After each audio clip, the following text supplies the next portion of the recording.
સુરેન્દ્રનગર જિલ્લાના લીંબડી મફતિયાપરા વિસ્તારમાં એક યુવાને ગળે ફાંસો લગાવીને જીવન ટૂંકાવ્યું હતું કે જે બાદ પરિવારજનો દ્વારા મૃતકની આંખોનું ચક્ષુદાન કરવામાં આવ્યું હતું. મળતી માહિતી મુજબ વિગતવાર વાત કરવામાં આવે તો જયેશભાઈ પરમાર નામનો યુવાન લીંબડીના બસ સ્ટેન્ડ સામે આવેલ મફતિયાપરા વિસ્તારમાં રહે છે. આજથી 3 દિવસ પહેલા ઝેરી દવા ગટગટાવી જીવન ટૂંકાવવાનો પ્રયાસ કર્યો હતો.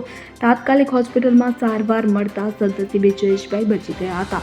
આજે મોડી રાત્રે પોતાના ઘરમાં જ ગળો ફાંસો લગાવી જીવન ટૂંકાવ્યું હતું. તો આ દ્રશ્ય જોતા પરિવારજનોને માથે આભ ફાટ્યું હોય તેવી સ્થિતિ સર્જાઈ હતી. આ બાબતે સ્થાનિક પોલીસ સ્ટેશનમાં જાણ કરતા પોલીસ ઘટના સ્થળે દોડી આવી જયેશભાઈને નીચે ઉતારી 108 દ્વારા લીંબડી સિવિલ હોસ્પિટલ ખાતે ખસેડવામાં આવ્યા હતા. ત્યારે ફરજ પરના તબીબે જયેશભાઈને મૃત જાહેર કર્યા હતા.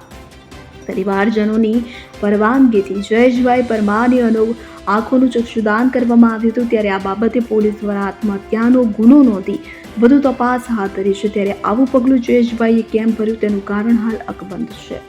કલ્પેશ વાઢેર સાથે સેન 24 ન્યૂઝ સુરેન્દ્રનગર. હવે જુઓ દેશ દુનિયાની તમામ ખબરો તમારી આંગળીના ટેરવે.